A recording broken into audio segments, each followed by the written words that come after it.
Honduras, una tierra con mucha historia. Aquí llegó Cristóbal Colón, el gran navegante que descubrió América. Amados hermanos, en esta oportunidad voy a desarrollar un tema bastante importante en la profecía bíblica. Sin duda alguna el mundo se ha visto alborotado al comenzar nada más este año 2013 con la sorpresiva, entre comillas, abdicación, y digo bien, abdicación del sumo pontífice de la Iglesia romana, Benedicto XVI. Sin lugar a dudas, este hecho ha marcado de entrada nada más la noticia más importante de los últimos años. Hace muchos siglos que no había ocurrido algo así en el Vaticano, que un sumo sacerdote, que un papa deje el lugar que según ellos se lo otorgó Dios en sucesión al apóstol bíblico Pedro, según ellos creen. Lo cierto que el trono de Pedro en el Vaticano quedará vacante para el surgimiento de un nuevo líder dentro de la religión romana, que podría ser, y eso vamos a hablar en esta noche, de acuerdo a las profecías de un hombre que se ha convertido en estas últimas semanas el más mentado de la prensa internacional, San Malaquías. Podría ser, dicen, el último papa de la historia. Lo cierto es que, sin lugar a dudas, lo que aconteció en el Vaticano llama poderosamente la atención, porque presenta una imagen clara ante el mundo entero de las graves fisuras y pugnas de poder que se han desatado al seno de la Iglesia católico romana. Lo cierto es que esto avisora un panorama profético bastante preocupante para el mundo. Hace años atrás, en una conferencia que yo dictaba en Centroamérica precisamente, lo dije claramente: el próximo Papa traerá calamidad al mundo, y el actual será un Papa de transición. Lo dije muy claro, un Papa de transición, refiriéndome a Benedicto XVI. Pero no me deja de sorprender muchísimo más la extraña predicción de un amigo mío, el doctor Antonio Bolaños, quien se atrevió a decir algo que realmente solo Dios pudo haberlo dicho. Bolaños, en una conferencia, dice que Benedicto XVI solo duraría 7 años.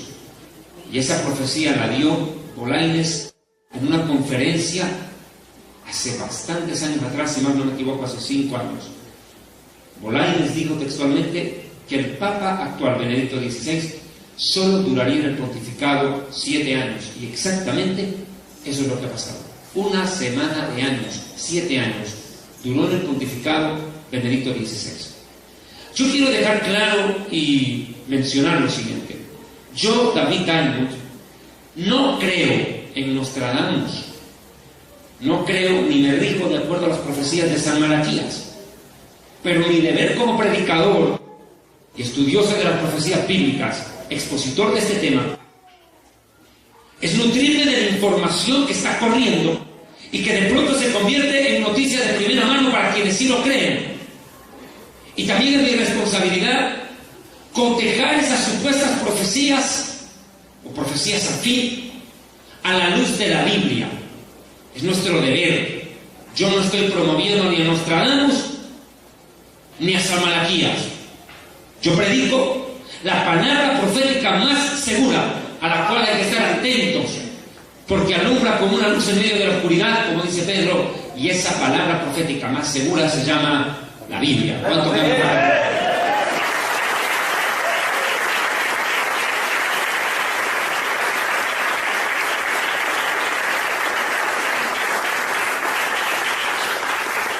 hacia el año 325, y lo digo claramente en mi libro Historia del Futuro, en la página 218, en el año 325 de la era cristiana, Constantino, el emperador romano, que era un pagano perseguidor de cristianos y que se convirtió sorpresivamente, misteriosamente al cristianismo, porque según él dice y cuenta, él vio una cruz en el cielo y escuchó una voz que le dijo: con esto vencerás, y en efecto ganó una batalla. Constantino, a partir de ese momento, se convierte al cristianismo y deja de perseguir y de masacrar a los cristianos y vuelca el pastel. Ahora ya no perseguía a los cristianos, perseguía a los que no querían ser cristianos. Se volcó el pastel.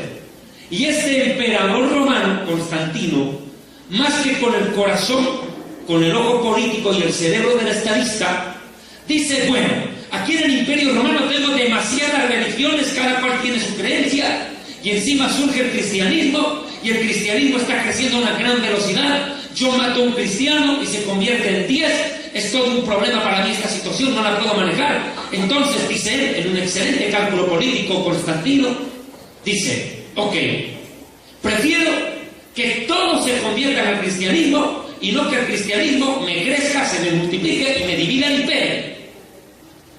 Una gran jugada maestra de ajedrez, la de Constantino.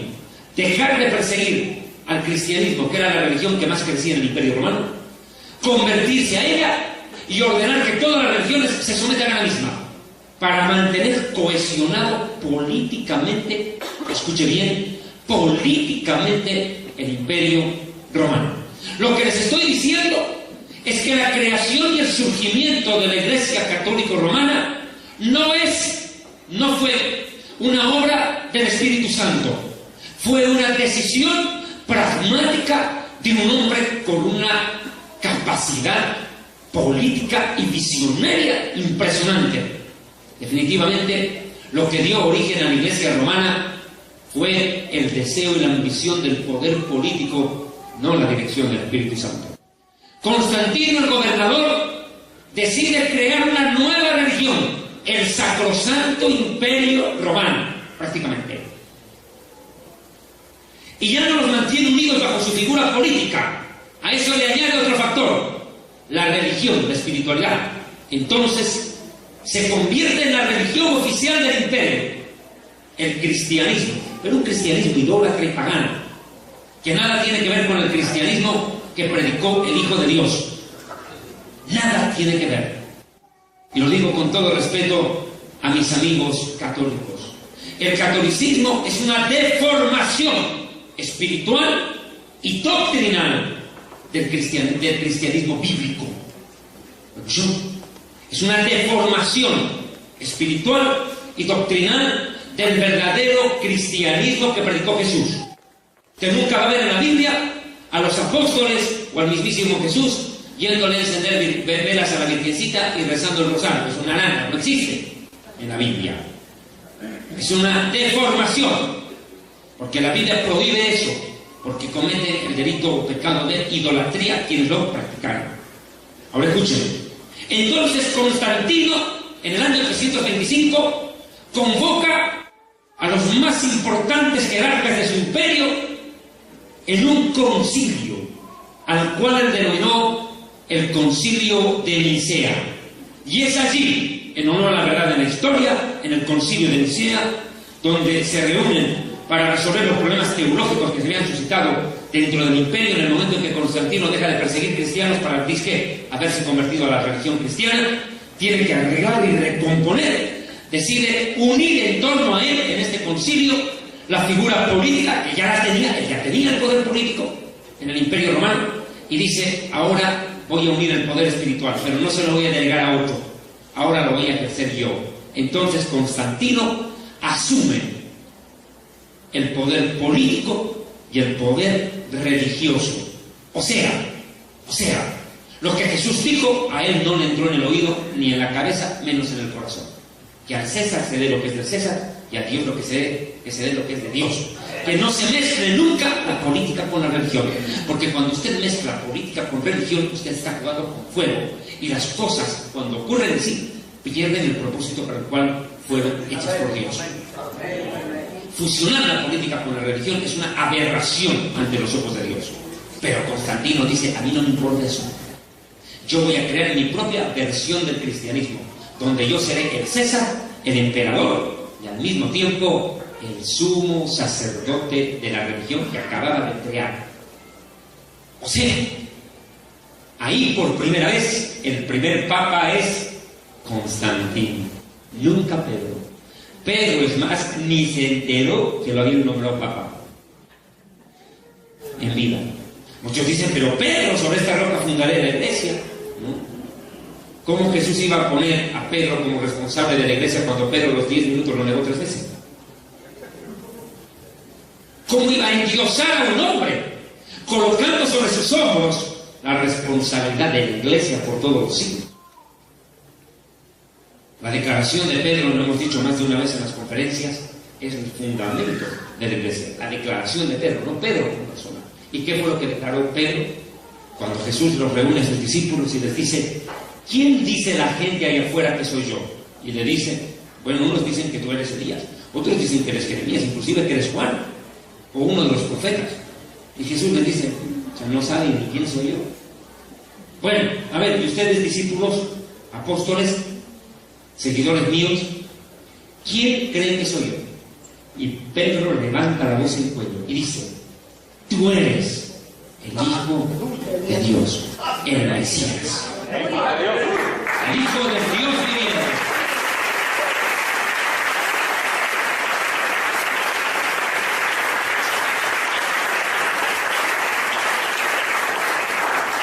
Y cuando Pedro emite esa declaración, si nos trasladáramos a la escena en cuestión, Jesús voltea la cabeza y fija la mirada en ese momento en Pedro.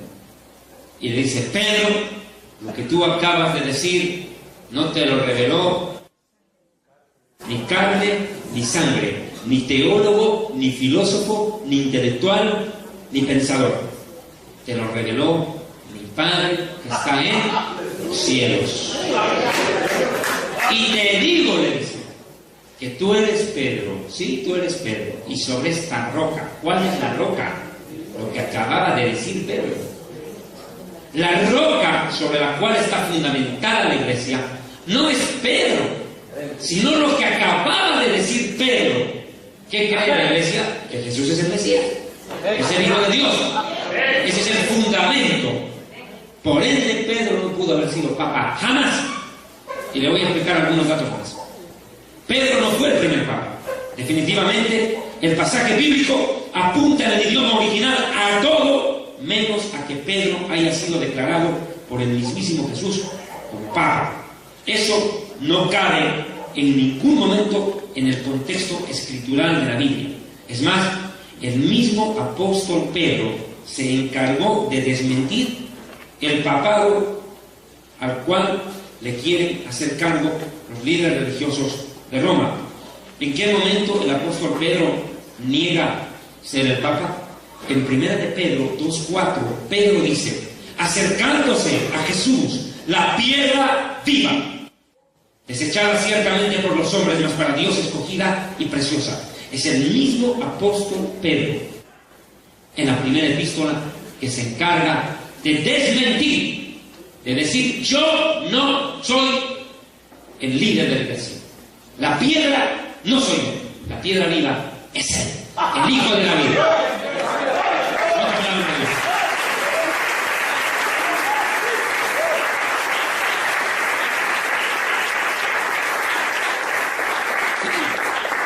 Pero cuando uno mira la declaración del texto, veamos lo que pasó en Mateo capítulo 16, porque ese es el origen del embrollo con el Vaticano.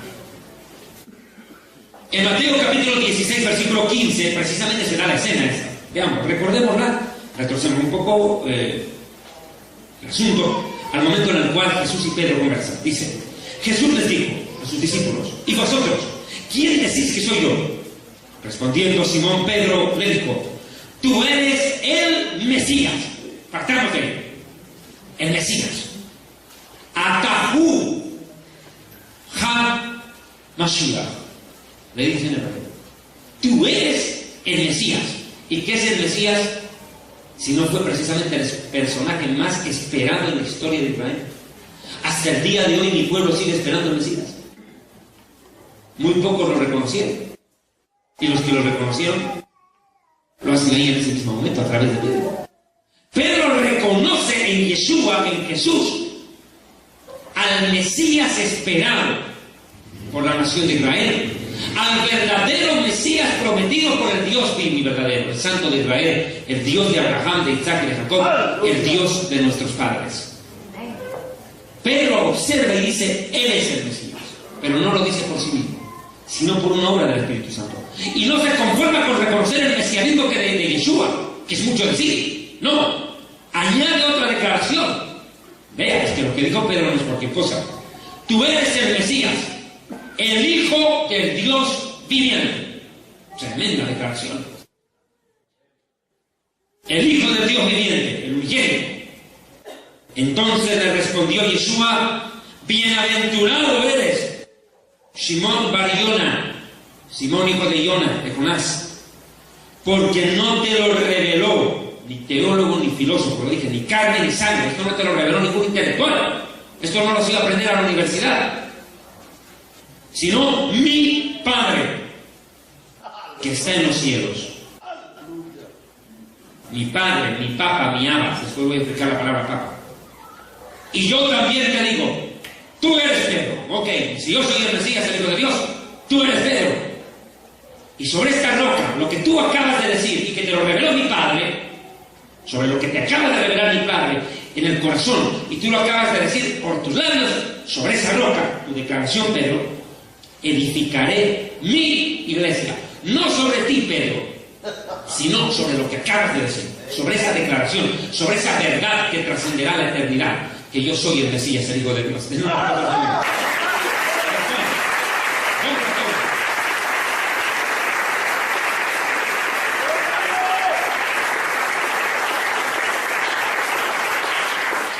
Sobre esta roca edificaré mi iglesia. Y las puertas del infierno no van a poder contra ella. Va a haber una guerra espiritual contra el infierno, pero el infierno será aplastado y vencido. Y te daré las llaves del reino de los cielos, iglesia.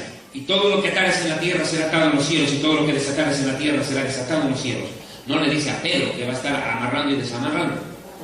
No es que Pedro va a estar aburrido en el cielo entre que amarra y desamarra, como quien amarra un zapato. No es eso. En la iglesia, poder espiritual, es decir, te voy a dar poder espiritual a la iglesia sobre el infierno. Entonces mandó a sus discípulos que a nadie le dijeran que él, escuchen, que él es el Mesías. Les dijo, ya, ok, tú acabas de decir que yo soy el Mesías, Pedro, perfecto, pero ya no se lo digas a nadie, tranquilo, eso queda entre nosotros. Que quede ahí, ya está dicho. Yo quería saber lo que ustedes pensaban y ya lo sé. Pero Pablo hace otra declaración trascendental en la historia. Rav Shaul, el rabino Saulo de Tarso. Pablo, el gran teólogo del Brit Hadashah, del Nuevo Testamento. Este intelectual judío que tiene un encuentro con el Mesías hace una declaración también que no es de desestimar. Este intelectual judío que tiene un encuentro con el Mesías hace una declaración también que no es de desestimar. Primera de Corintios 10:4, para el católico que todavía le quede dudas. Y todos bebieron la misma bebida espiritual, porque bebían de la roca espiritual que les seguía. Y la roca era Mashiach, el Mesías, Cristo. La roca, nunca fue Pedro. Nunca Pablo dijo, la roca es Pedro, él es el Papa, él es el jefe, él es el capataz. Nunca. No. Pablo no. Si después el mismo Pablo tiene problemas con Pedro en el libro de los Gálatas, hipócrita le dice, le reprende al pleno Papa. ¿Cómo puede ser eso? Lo cierto Es que por ende descartamos cualquier idea doctrinal en la cual se presente que Pedro es el dueño de la iglesia en la tierra. No es así. Se descarta por antonomasia. Y yo quiero invitar a mis amigos televidentes de Historia del Futuro a que se sirvan ver una conferencia que yo di hace un tiempo atrás en la República de El Salvador, que se llama Babilonia, la grande, la madre de las rameras. Una prédica en YouTube que se las recomiendo, que dura como 2 horas, en la cual explico precisamente este tema de la Iglesia Católica a la luz de la Biblia, algo que por razones de tiempo no puedo hacer en este momento porque no es el tema en sí. Simplemente estoy tomando un pincelazo de ello. Lo cierto, amados hermanos, hermanas, amigos televidentes, es que Pedro nunca pudo haber sido papa, pero sin embargo este concilio de Nicea cambió la historia del cristianismo, y no para bien, sino para mal, porque les vuelvo a decir, lo que hizo ese momento Constantino fue crear un sincretismo religioso, fusionar todas las religiones paganas que habían dentro del Imperio Romano y camuflarlas, disfrazarlas de cristianismo y obligarlas como religión oficial. Un ejemplo: Jesús nació el 25 de diciembre. ¿A quién le consta? ¿Usted estuvo ahí? ¿Usted vio la partida de nacimiento que dice Jesús nacido el 25 de diciembre a las 12 de la noche en Belén? ¿Qué celebraban los romanos en la época del imperio antes de que Cristo nazca? Ellos celebraban la Saturnalia romana, el solsticio, la fiesta del dios Baal. Ellos celebraban eso en esa semana. ¿Y qué hicieron? Cristianizaron esa costumbre pagana. Y dijeron, bueno, ya no es el sol, ahora va a ser el sol de justicia y listo. ¿Qué Mesías? Eso hicieron, un sincretismo, mezclaron todas las religiones ahí. Hicieron una ensalada rusa, mezclaron todo. Y para colmo, no bastándoles el cometer el terrible sacrilegio de mezclar lo santo de Dios con las religiones paganas e idolátricas del Imperio Romano, cometen la aberración mayúscula de añadirle ambición política. O sea, tergiversación de la Biblia, fusión a religiones paganas y diabólicas, más ambición política. Es catolicismo, pero no cristianismo. Porque el cristianismo se basa en Cristo y la Biblia, no en la tradición de los hombres, no en la costumbre, mucho menos en la idolatría y en el paganismo, que son precisamente el núcleo de la fe de la religión más prostituida de la historia, la católica, a la cual la misma Biblia la llama madre de las rameras.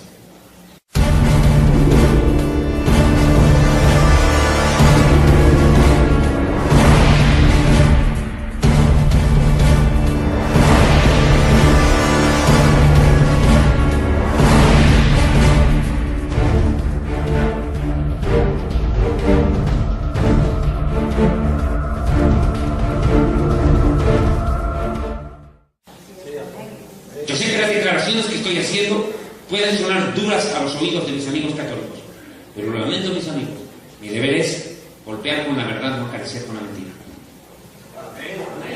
Que le quede claro esto: el cristianismo católico romano, si quieren llamarlo así, fue reconocido como religión oficial del imperio por orden del emperador Constantino. Un dato interesante es que Constantino fue cabeza de la iglesia y a la vez era sacerdote pagano, o sea, que practicaba el cristianismo y a ocultas celebraba fiestas paganas en honor a sus dioses. O sea, él no dejó de creer en sus dioses, pero también creía en Jesús. Esto me suena mucho a los católicos que van a misa, se persignan, luego oran a Dios y después van donde el grupo. Ya, la misma sarna, el mismo virus. Posteriormente, Calixto fue nombrado obispo de Roma, pero su vida inmoral y corrupta lo hizo divagar en montones de herejías.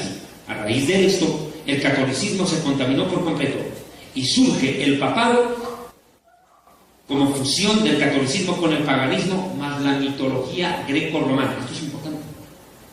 A los dioses paganos de los griegos les cambiaron nombre. Por ejemplo, había un dios romano que se llamaba Maximón y después le llamaron San Simón.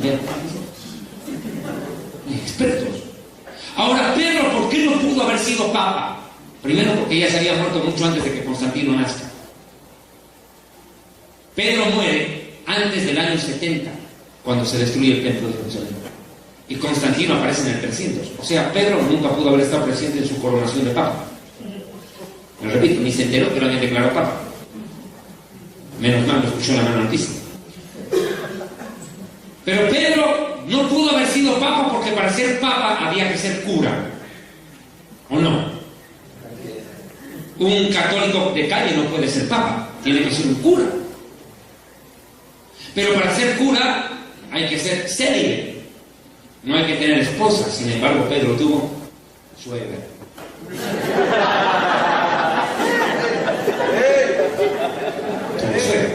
O sea que ni siquiera Pedro reúne los requisitos para ser papa católico. Los mismos católicos se lo impidieron, porque tuvo suegra. Suegra. ¿Qué cosa? Esta suegra. Lo cierto. ¿Y qué es el celibato? Qué buena pregunta.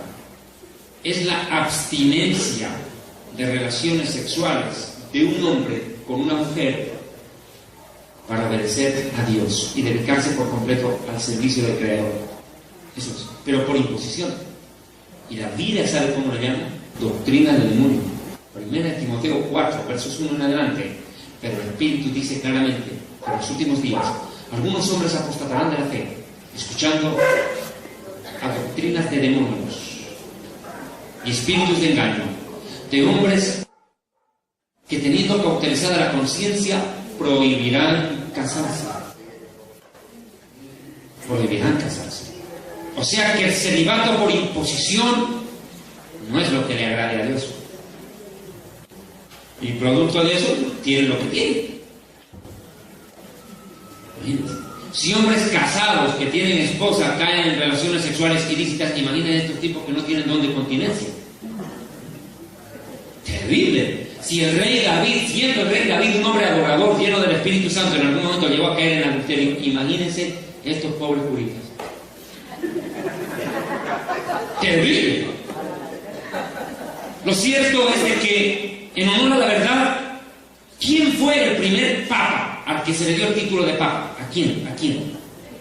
Fue al obispo de Roma, Bonifacio III, en el año 607. Con altos honores se le declara papa, no yuca, no mazorca, no remolacha, papa. Papa. Papa. Ya claro. Pero ¿de dónde viene esta famosa palabra papa, la cual se ha hecho tan popular en el léxico? Bueno, en honor a la verdad, la palabra papa no es mala, sino el sentido que le dio. La palabra papa viene desde atrás, desde la Biblia, del arameo, abá, la cual para nosotros los judíos es la primera palabra que el niño pronuncia al nacer. Abá, abá. Y no se refiere a su padre terrenal, sino a Dios. Dice la tradición judía que todo niño que viene al mundo alaba a Dios en su primera palabra. Abá, que significa mi papito, mi Dios. Y Jesús la usó en Mateo 23:9. A nadie llamaréis Abba, Padre, pues uno solo es vuestro Padre y está en los cielos. Y Jesús se refería a Dios el Padre como Abba, como Papa. Miren, Marcos 14:36, página 224 del libro Historia del Futuro. Y decía: Abba, Padre, todas las cosas son posibles para ti. Y después, ese sentimiento de paternidad de nosotros hacia Dios, de amor hacia nuestro Padre, se ve patentizado cuando Romanos capítulo 8, versículo 15 dice: pues no habéis recibido el espíritu de esclavitud para estar otra vez en temor, sino que habéis recibido el espíritu de adopción, por el cual clamamos: Abba, Padre. Pero vuelvo a leer Mateo 23:9. Jesús dijo: a nadie llamaréis Papa.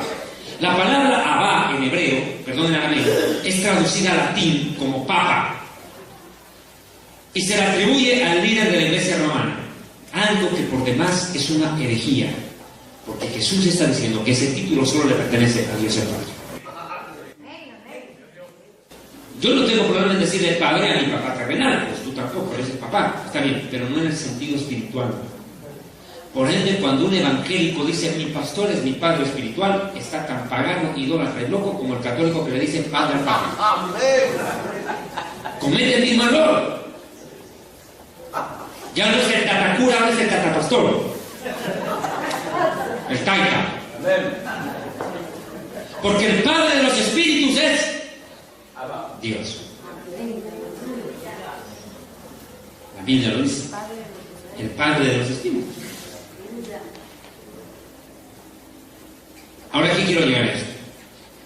Ante la aplicación de Benedicto XVI, lamentablemente, con respeto lo digo, disculpen, soy un poco sarcástico, nuestros amigos católicos se quedaron huérfanos. Se quedaron sin papá. Su papá los despreció. Y cada cierto tiempo se quedan huérfanos o se sienten abandonados porque su padre ahorita como lo tengo ocultados. Pero nosotros tenemos un padre que no puede y a Dios.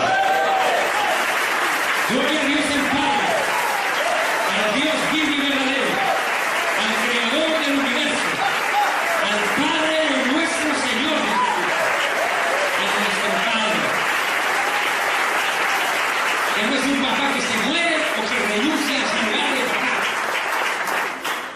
Imagínese Dios diciendo, no, yo no quiero ser padre, nada, me retiro del cargo. Mira, si estamos fritos.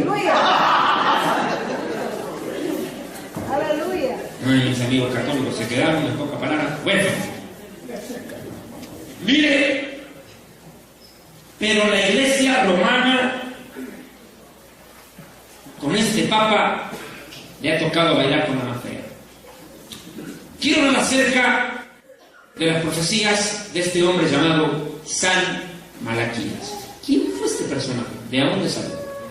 San Malaquías era un sacerdote católico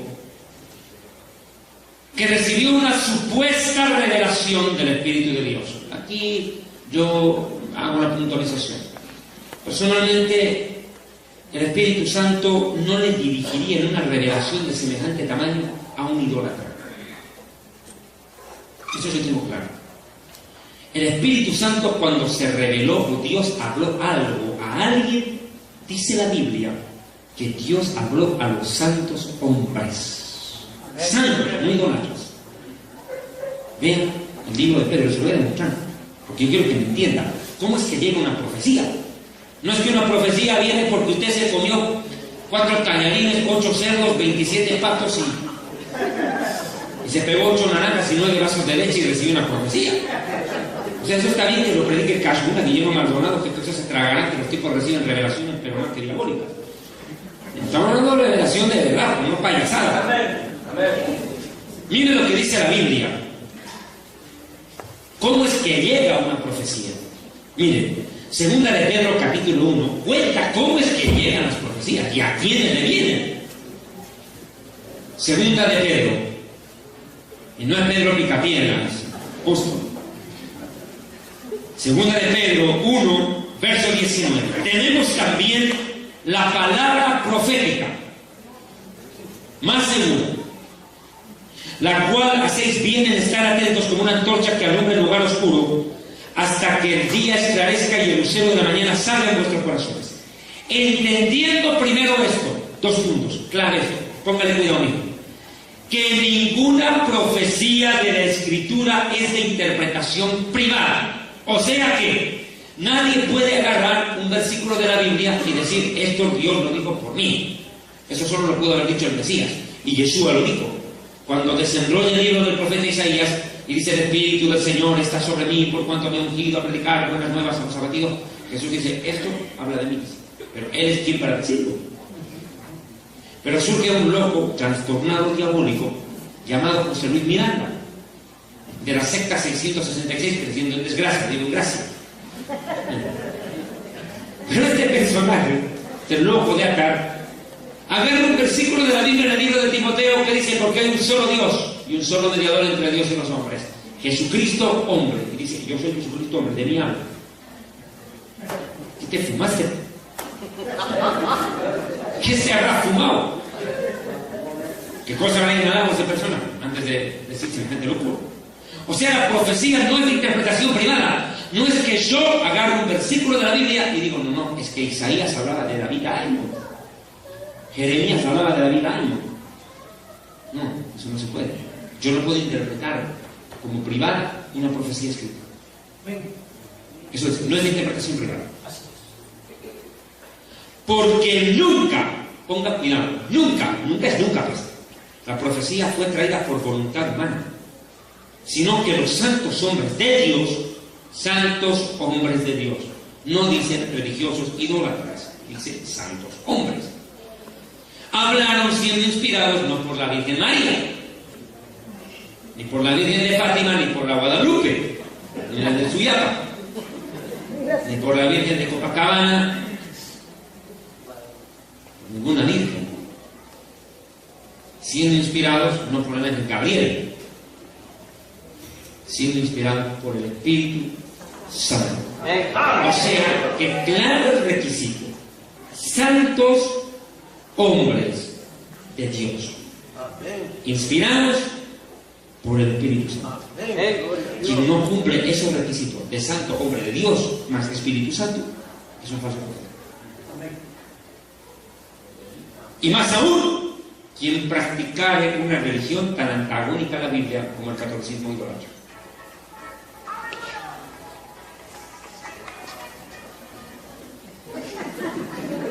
A la salida de los exorcizamos.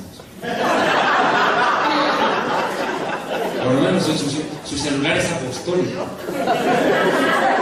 Su celular es apostólico, pero no tanto como el mío. El mío mejor.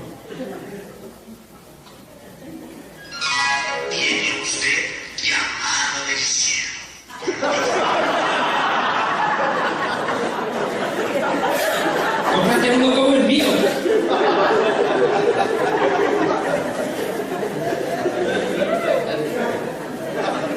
Bueno, lo cierto es que los santos hombres de Dios hablan siendo inspirados por el Espíritu Santo. Pero Malaquías, ¿quién inspiró? Lo cierto es que el diablo podrá ser diablo. Y el diablo, si hay algo que conoce muy bien en la Biblia, el diablo no es omnisciente, pero conoce el futuro. Porque el diablo no solo lee la Biblia, sino que es actor en la Biblia. ¿Y cómo el diablo no va a saber lo que le espera a la iglesia que él mismo acababa de formar? Si él mismo traza un plan. Así como Dios por medio de Cristo tiene un plan para la iglesia de la sana doctrina, el diablo tiene un plan para llevar a la iglesia idólatra por lo que quiere.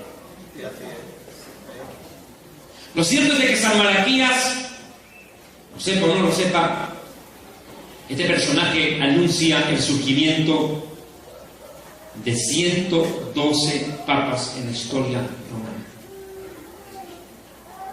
Todo concuerda en que estamos en el Papa 111, Benedicto XVI, que viene en sucesión de Juan Pablo II, que tuvo un pontificado de 27 años y en el cual podríamos catalogarlo como el Papa más pagano e idólatra de la historia, sin lugar a dudas. Si ha habido un Papa católico que ha dispersado y diseminado la idolatría en el mundo, Juan Pablo II, donde ha llegado a declarar los santos a cuantos ha encontrado. Si ha habido un Papa católico que ha dispersado y diseminado la idolatría en el mundo, Juan Pablo II, donde ha llegado a declarar los santos a cuantos ha encontrado. Lo cierto es que cuando en una ocasión una señora católica estaba buscando un templo evangélico, la primera vez que iba a entrar, entró al templo y vio que una suegrita estaba barriendo el templo. Ojo, barriendo, no volando. Barriendo la escoba para barrer. Estaba barriendo. Y le dijo la católica a la señora evangélica. Le dijo: señora, disculpe, ¿esta es la iglesia? Y le dijo: sí, claro. Qué raro, ¿y dónde están los santos? Y le dijo la evangélica: llegan a las 7.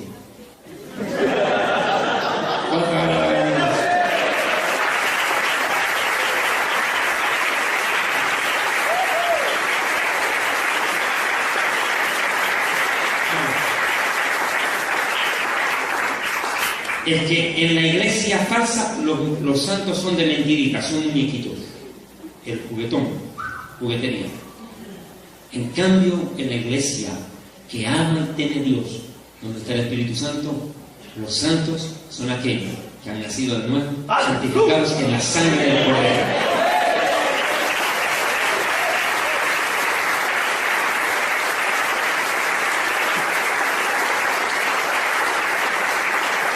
Somos pueblo adquirido por Dios, nación santa. Y santo quiere decir apartado para Dios, no idólatra. O sea, puede ser. Lo cierto es que San Malaquías se atreve a decir que 112 papas regirían los destinos de la Iglesia romana, pero no es el único. Otro personaje surge en escena, San Agustín de Hipona, quien también anuncia que el último papa vivirá grandes sufrimientos. Pero hay otro que se suma, San Francisco de Asís. Él también se atrevió a decir que el último papa de la historia tendría serios problemas. El que viene después de este tendrá gravísimo problema. Que habrá, dice, una crisis, una interna pelea de poder, que va a provocar una fuerte escisión, dice, dentro de la iglesia mía, lo dice San Francisco de Asís. Y los herejes tomarán el control. Y una secta ocultista, dice, una secta ocultista se hará del control de Roma. Pero ¿qué más dijo San Malaquías? San Malaquías se atrevió a hablar de un antipapa y de una anti-iglesia en los días del último papa. Dice San Malaquías textualmente que el último papa de la historia tendrá que escapar de la ciudad de Roma en medio de un voraz incendio, que tendrá que pastorear, escucha literal, pastorear a su rey en tiempos de muchas tribulaciones. Suena la palabra tribulación. Exacto, Jesucristo dijo habrá tribulación y gran tribulación en la vida. Desgracias en el mundo, lo que describe el libro del Apocalipsis. Dice que habrá gran tribulación y dice que Roma, la ciudad de las 7 colinas, y esto lo dice San Malaquías, la ciudad de las 7 colinas será incendiada y el Papa escapará con gran temor y los cardenales abandonarán Roma, dice, y el Papa morirá asesinado en el destierro mientras Roma es incendiada. Esa es la profecía de San Malaquías. ¿Cuál es la ciudad de las 7 colinas? Sin lugar a dudas, la ciudad de las 7 colinas es la ciudad de Roma. Quiero aclarar esto. La palabra Roma viene de 2 nombres que surgen en medio de una muy antigua mitología. Dice que habían 2 niños que quedaron huérfanos, que se llamaron Rómulo y Remo, que ante la muerte de su madre fueron amamantados por una loba. Y dicen si de Rómulo y Remo deriva Roma. Entonces el nombre Roma viene de ahí. Pero quiero ser práctico en esto. ¿Cuál es la ciudad de las 7 colinas? Roma. ¿Cuál es el nombre de cada una de las 7 colinas? Página 220 de la Historia del Futuro. Las 7 colinas de Roma son Coeliano, Esquilino, Capitolino, Palatino, Quirinal, Viminal y Aventino. El Monte Aventino es el lugar donde está ubicada la Basílica de San Pedro, centro del Vaticano. La palabra Vaticano viene del latín vaticinio, que significa hechicería y adivinación. Vaticinar. Pero ponelo, Apocalipsis 17:9, esto para la mente que tenga sabiduría. Los tontitos no, los que tienen sabiduría de Dios sí. Las 7 cabezas son 7 montes sobre los cuales se sienta una mujer que es una iglesia prostituta, una ramera. Habla de la ciudad de Roma, la ciudad de las 7 colinas, a las cuales ahí se llama mención. Y Apocalipsis 17, verso 18, la mujer que has visto es la gran ciudad que reina sobre los reyes de la tierra. Y curiosamente, la iglesia romana tiene legaciones diplomáticas en 172 países del mundo. Déjeme decirle que la iglesia católica romana no es solamente una iglesia, es un estado pontificio. ¿Qué quiere decir un estado pontificio? Voy a primero definir lo que significa estado. De acuerdo al célebre filósofo griego Platón, Estado es la sociedad políticamente organizada entre gobernantes y gobernados, que se rigen por una ley en común en su convivencia. La sociedad políticamente organizada entre gobernantes y gobernados que se rigen por una ley en común. Eso es un Estado. Y un Estado pontificio quiere decir un Estado religioso. No existen Estados religiosos en el mundo, salvo Roma. No hay.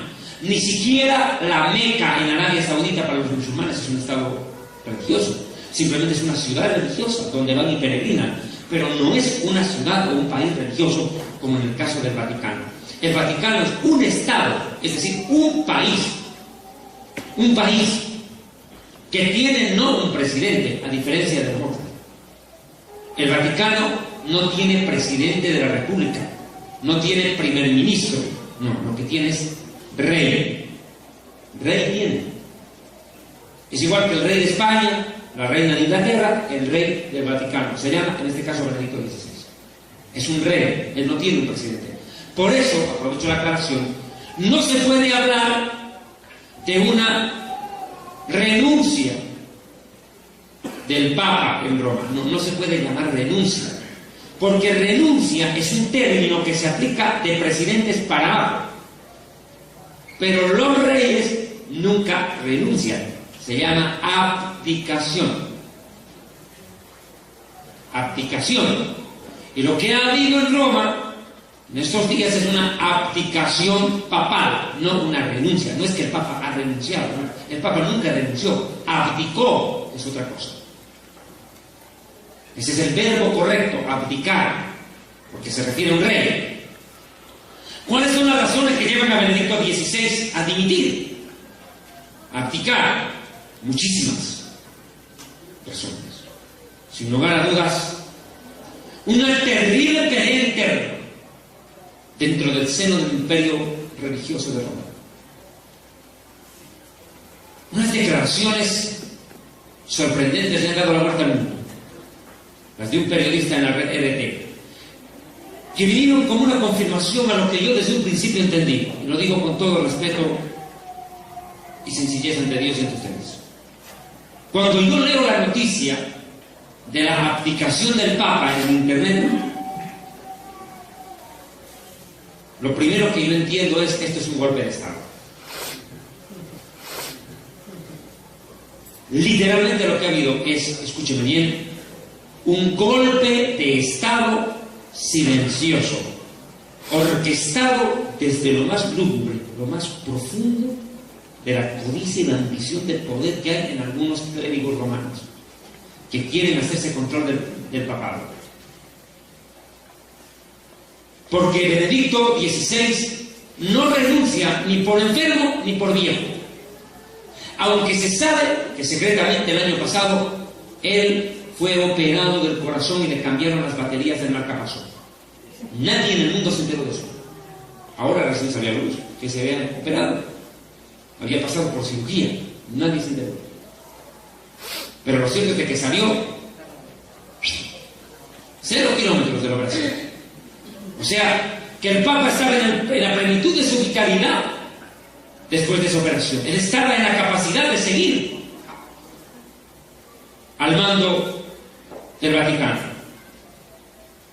Pero, definitivamente, nunca los medios de comunicación dirán que al Papa lo obligaron a abdicar. Lo obligaron. ¿Quiénes y por qué? Es la pregunta que vamos a explicar. Dentro de la Iglesia Católica Romana no es desconocido, a lo largo de los años siempre ha habido una terrible pugna de poderes. Y los últimos escandaletes en los cuales la curia romana en el mundo entero se vio involucrada marcan el paso a lo que ha ocurrido. Tremendos escándalos: pederastia, pedofilia, violación a los niños por parte de sacerdotes católicos, prostitución sexual de la más baja calidad. Millones de dólares gastados por el Vaticano en cerrarles la boca a las madres, los padres y las víctimas de violación de sacerdotes. Violación por parte de sacerdotes. Es una frase. Gastaron cantidades de dinero para callar la boca. Y uno de los casos más claros se presenta en México, un país eminentemente católico.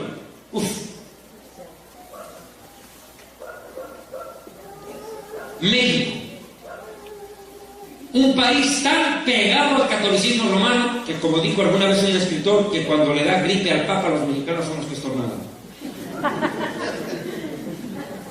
Terrible. Otro digo, pobrecitos los mexicanos, tan lejos de Dios y tan cerca de los yanquis. México, un país que recibió a Benedicto XVI con los brazos abiertos, pero se toparon con una cachetada en la cara. Porque si hay un país donde los sacerdotes violaron niños, es México. Cantidades de niños que denunciaron y otros callan. Lo cierto es que los padres de estos niños violados y las mismas víctimas que ya han crecido, en algunos casos, mandaron sendas cartas al Papa, quejándose y pidiéndole que haga algo contra la violación a los niños por parte de sacerdotes. El Papa, siendo oídos sordos, nunca respondió jamás a alguna misiva de estas padres. Bueno, tuvieron una efímera alegría cuando se enteraron que Benedicto XVI venía a este lado del mundo, a América Latina, y decidía visitar México. Desesperadamente, por todos los medios posibles, aún tratando de burlar el protocolo, los padres y las víctimas intentaron tener una audiencia papal, que el Papa les reciba y los escuche. Pero el Papa no quiso tocar el tema, ni siquiera en los discursos. Nunca obvió, para él eso ni existió. Y considero yo, ese fue uno de los grandes errores del pontificado de Benedicto XVI. Porque si hay un país, lo digo una vez más, católico mayoritariamente, fanático de la religión católica, es México. Pero lo que hizo el Papa, yo creo, no será olvidado en la historia de México. No creo que los mexicanos sean tan insensatos de olvidar tan rápido semejante ofensa. Lo cierto es que eso provocó una fuerte decepción entre el pueblo católico en México. Pero yo estoy consciente de que nada se le escapa al control del Espíritu Santo. Dios permitió ese desaire, porque no lo puedo llamar de otra manera, ese desaire, ese salvaje desprecio al dolor y la impotencia humana de estas familias, víctimas de la pederastia de la curia romana,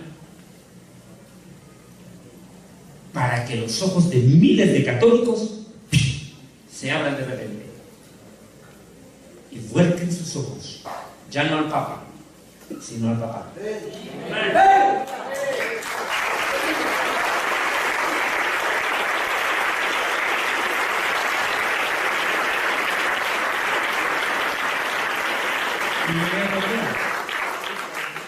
Y ahora para los católicos en México, esa famosa frase: todos los caminos conducen a Roma. ¿Y a quién le interesa ir a Roma? No me interesa. Nunca me llamó la atención. Aunque todos los caminos conduzcan a Roma en la tierra, hay uno que conduce al cielo, se llama Jesucristo.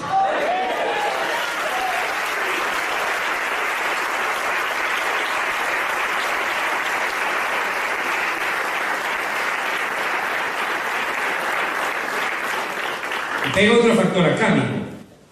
Los católicos, lo dije hace rato en un tono jocoso, pobrecitos se quedaron sin papá, huérfanos de padre. Para colmo se quedaron sin sumo sacerdote. Qué tremendo problema. Ellos le llaman el sumo pontífice, el sumo sacerdote de Roma. Perdón. La Biblia dice que hay un solo sumo sacerdote, el Hijo de Dios. La Biblia es clara y contundente. Dice que nuestro sumo sacerdote es Cristo. Lo dice la Biblia en Hebreos capítulo 4, verso 14. Por tanto, teniendo gran sumo sacerdote que traspasó los cielos, Yeshua, Jesús, el Hijo de Dios, retengamos nuestro llamado. O sea, que los católicos se quedaron sin papá y se quedaron sin hijo, ese sumo sacerdote. Terrible. Porque usted sabía de que el Papa se usurpa la Trinidad. Papa, Padre, sumo sacerdote, o sea, Hijo, que es Cristo, el sumo sacerdote. Representante de Dios en la tierra, vicario del Hijo de Dios, o sea, se cree el Espíritu Santo. Terrible herejía. O sea, se cree Padre, Hijo y Espíritu Santo al mismo tiempo. A la luz de la Biblia, terrible. Terrible. Ahora, aquí viene otro factor. ¿Qué va a pasar en Roma antes? La evidencia es clara. Lo que pasó en el Vaticano no fue algo improvisado, fue planeado. Esto no fue algo que se dio de la noche a la mañana, estaba fríamente calculado, como dijo el Chapulín. El corazón, con el ojo político y el cerebro del estadista, dice, bueno, aquí en el Imperio Romano tengo demasiadas religiones, cada cual tiene su creencia, y encima surge el cristianismo, y el cristianismo está creciendo a una gran velocidad. Yo mato a un cristiano y se convierte en 10, es todo un problema para mí esta situación, no la puedo manejar. Entonces, dice él, en un excelente cálculo político, Constantino, dice, ok, prefiero que todos se conviertan al cristianismo y no que el cristianismo me crezca, se me multiplique y me divida el imperio. Una gran jugada maestra de ajedrez, la de Constantino. Dejar de perseguir al cristianismo, que era la religión que más crecía en el Imperio Romano, convertirse a ella y ordenar que todas las religiones se sometan a la misma, para mantener cohesionado políticamente, escuche bien, políticamente el Imperio Romano. Lo que les estoy diciendo es que la creación y el surgimiento de la Iglesia Católica Romana no fue una obra del Espíritu Santo, fue una decisión pragmática de un hombre con una capacidad política y visionaria impresionante. Definitivamente, lo que dio origen a la Iglesia Romana fue el deseo y eso vamos a hablar en esta noche, de acuerdo a las profecías de un hombre que se ha convertido en estas últimas semanas el más mentado de la prensa internacional, San Malaquías. Podría ser, dicen, el último papa de la historia. Lo cierto es que, sin lugar a dudas, lo que aconteció en el Vaticano llama poderosamente la atención, porque presenta una imagen clara ante el mundo entero de las graves fisuras y pugnas de poder que se han desatado al seno de la Iglesia Católica Romana. Lo cierto es que esto avisora un panorama profético bastante preocupante para el mundo.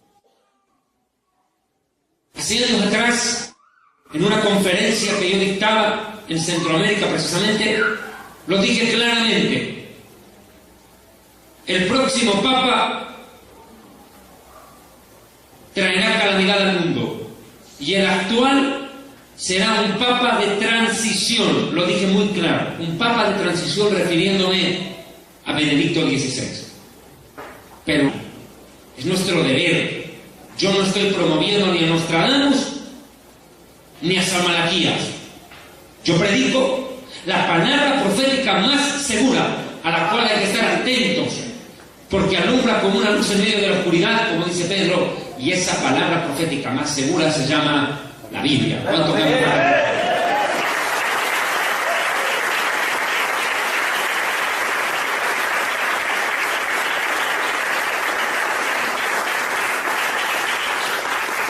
Hacia el año 325, y lo digo claramente en mi libro Historia del Futuro, en la página 218, en el año 325 de la era cristiana, Constantino, el emperador romano, que era un pagano perseguidor de cristianos y que se convirtió sorpresivamente, misteriosamente al cristianismo, porque según él dice y cuenta, él vio una cruz en el cielo y escuchó una voz que le dijo: con esto vencerás, y en efecto ganó una batalla.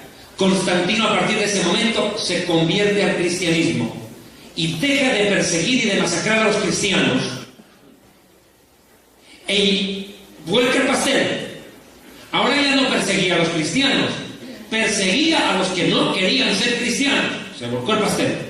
Y este emperador romano, Constantino, más que con el no me deja de sorprender muchísimo más la extraña predicción de un amigo mío, el doctor Antonio Bolañes, quien se atrevió a decir algo que realmente solo Dios pudo haberlo dicho. Bolañes, en una conferencia, dice que Benedicto XVI solo duraría 7 años. Y esa profecía la dio Bolañes en una conferencia hace bastantes años atrás, si mal no me equivoco, hace 5 años. Bolañes dijo textualmente que el Papa actual, Benedicto XVI, solo duraría en el pontificado 7 años. Y exactamente eso es lo que ha pasado. Una semana de años, 7 años, duró en el pontificado Benedicto XVI. Yo quiero dejar claro y mencionar lo siguiente. Yo, David Diamond, no creo en Nostradamus, no creo ni me rijo de acuerdo a las profecías de San Malaquías, pero mi deber como predicador y estudioso de las profecías bíblicas, expositor de este tema, es nutrirme de la información que está corriendo y que de pronto se convierte en noticia de primera mano para quienes sí lo creen. Y también es mi responsabilidad cotejar esas supuestas profecías o profecías afín a la luz de la Biblia. Honduras es una tierra con mucha historia. Aquí llegó Cristóbal Colón, el gran navegante que descubrió América. Amados hermanos, en esta oportunidad voy a desarrollar un tema bastante importante en la profecía bíblica. Sin duda alguna el mundo se ha visto alborotado al comenzar nada más este año 2013 con la sorpresiva, entre comillas, abdicación, y digo bien, abdicación del sumo pontífice de la Iglesia romana, Benedicto XVI. Sin lugar a dudas, este hecho ha marcado de entrada nada más la noticia más importante de los últimos años. Hace muchos siglos que no había ocurrido algo así en el Vaticano, que un sumo sacerdote, que un papa deje el lugar que según ellos se lo otorgó Dios en sucesión al apóstol bíblico Pedro, según ellos creen. Lo cierto que el trono de Pedro en el Vaticano quedará vacante para el surgimiento de un nuevo líder dentro de la religión romana, que podría ser